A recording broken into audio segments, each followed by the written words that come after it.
How to make $30,000 before Christmas with your photography.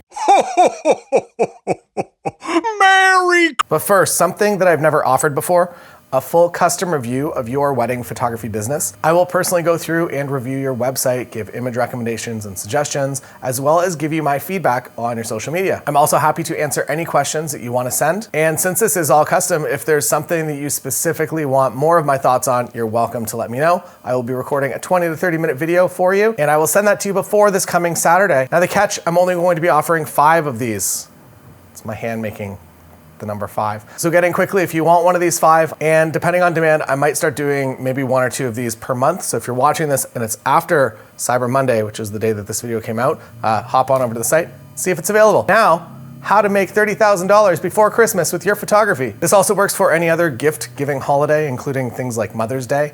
I ran this program for 5 years in a row and just recently stopped because Lindsay, my wife, does it a lot better. Here's the way that my year would usually go. We'll talk about it over here. Here's the way my year would usually go. I live in Canada, so peak wedding season is between May and October. I would make a lot of money during those months, usually doing 6 to 8 weddings every single one of those months, and about 60 weddings for the entire year. Those months, weddings that I actually went out and shot would be making around $30,000 total per month, plus still booking other weddings for next year on top of that. And I know what you might be saying, $30,000 for 7 weddings is barely even $4,000 per wedding. Some educators in the photography industry, they're like $20,000, a luxury wedding, don't even try. If you don't do that, you're a failure. And I have some issues with that. First, they don't know where you live. And yeah, they're gonna have some made up data that says that $20,000 weddings can happen anywhere in the world, regardless of the city size, but only if you buy their course. The truth is though that $20,000 weddings are not possible everywhere, especially in a sustained way. From a logistics standpoint, during these busy months, I would also pretty much remove all other work during these peak months and also outsource your post-production if you're not, or use Imagen to edit your images. There's a link in the description, 1,500 free edits. And if you use that link, you get 500 more edits than if you just sign up for a normal account. So use that link and get on the Imagen train because it will transform your business and give you time to do things that you want to do during the week. Back to the yearly flow. So I would get in this loop of making and spending money. I do some VC investing into early stage tech companies, which can kind of absorb a lot of money.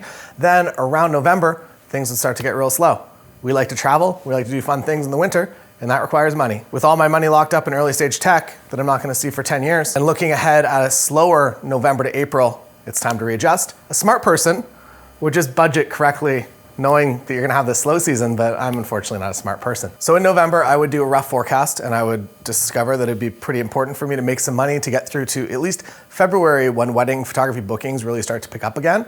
So this is what I would do. For holidays like Black Friday, Cyber Monday, you can run this if you want, but weirdly, I found that it did less good. Again, this is going from my personal experience where I live here in Canada and the world. So maybe those days will work better for you, but I just want to talk about what has worked exactly for me. Step 1, I made a limited time, limited quantity offer for family session gift certificates. I priced them all just a little bit above what would be considered to be a standard rate because I had been in business for a few years and my portfolio supported that. And then the idea is to quickly sell them out. I made 50 total available. The price was around $500, which nets me around $25,000. Again, this is what I did. If you want to leave it open and sell as many as you can, or sell 100 for less money or 10 for more money, that choice is completely up to you. I will give you some keys though. Number 1, make a date that the gift certificate has to be used by, an expiration date, or someone's gonna hit you up in 2055 for a family session gift card that they just found in their basement. Also, depending on the legal of where you live, making them non-refundable is a good idea. I personally don't mind allowing mine to be transferable though, so if somebody isn't able to use it, they're able to give it to a friend for the shoot. Some other tips to make you more money? From over here. Give the gift certificate some parameters, 30-minute session, maybe 10 images total, and an option to buy out the full gallery. Or if you live in a place where in-person sales won't make you the villain of your community, you're able to roll this into that. I find that for my efficiency and my mindset, that just offering up that limited session with a limited quantity of number of images with an option to buy out the entire gallery, maybe for a discounted rate before the session happens, worked the best for me and my business. It might also make sense to state what this session is, that it's for maybe under 15 people, not a full family reunion with 100 people and 100 different combinations of people, though you'd probably guarantee the full gallery buy if you could knock out all of those within that half hour. Now, you might be like, 50 family sessions, that's a puke. That's 1 a week for the next every single week of the year. Well, here's the great thing with gift certificates. I feel like I set the camera a little too high. You'll be lucky if you actually end up doing half of those shoots. Every year I did it, I would sell 50 and typically 25 shoots would actually end up booking. So that's just a thing that you'll probably experience as well. And that's why a lot of companies, and they sell gift certificates as well. Now that you have the offer, step 2, make a place for people to pay you. I recommend a beautiful Focal website. You can make the package for the session and they can check out and pay you. You could even use the mini session scheduler and people could actually book a specific time slot with you when booking so that the scheduling is all done and there's no emails. Focal is also kind of cool for your main website and booking system as well because they will just build you the website and do all the SEO and everything that you would need to do to create an incredible website. You just send them some images and they build your site for you and then they throw you the keys and you can accept payments. They have sample contracts and everything to make your life nice and easy. I'm also a part owner in Focal as well, so I'm maybe biased. Step 3, make a video to promote it. You probably hate the idea of making a video. Good. I bet everyone else in your city also feels the exact same way. And this means you'll be competing with no one.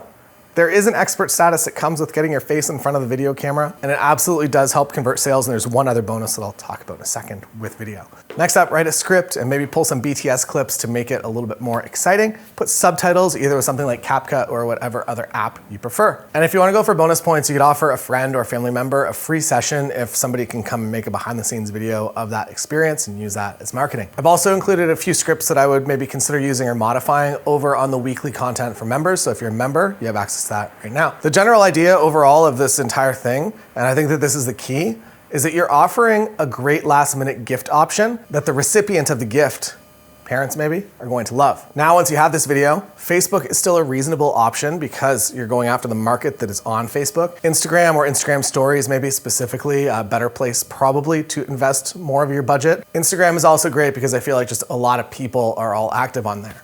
If you already have a mailing list of past clients, you've won this game. And if not, start one this year, please. Video ads are great because they are going to get you much more qualified leads and be a lot cheaper overall. You'll still pay we'll talk about paid ads in a second here, but you'll still pay the 60 cents for the click-through, but you're going to be getting a lead that is a lot more likely to buy and scaring away the people that probably aren't gonna buy. They're gonna watch the video, which costs you maybe like 2 cents to stay on the platform. So using videos to advertise in paid is a good idea. Next, paid ads. Organic will only take you so far. And if you're pushing people off the app, so you're making an Instagram post that there's a link maybe in your story, your organic reach is going to be heavily throttled. So know that implementing this is just gonna cost you a little bit of money. I have a paid ad section available in Book More Weddings. If you're a member, you can have access to that. But here is the brief overview. Make an ad that targets the people that you wanna be in front of. To overgeneralize, I would say targeting women 25 to 65 is a good start. A 25-year-old might be buying this for their parents for Christmas or their mom for Christmas, or the 60-year-old might be going the opposite way, where they're buying their son or daughter that maybe they've just started a new family, that they're buying this for them, but then also they get to come along too, so it's a win for everyone. That said, that's worked for me, but you could also open this up to everyone and just make different ad sets and see which ones perform the best. Step 4, make a gift certificate to either drop off to people or maybe more efficiently email them and have them printed out. Dropping off allows you to make something a lot nicer and maybe include a photo of your dog or a gift. I don't know, probably don't do that one. Just emailing is a heck of a lot easier. And also depending on time frame, we'll talk about that in a second, that also might limit your options. There are also gift certificate templates over on the members website. If you're a member there, again, you have access to those.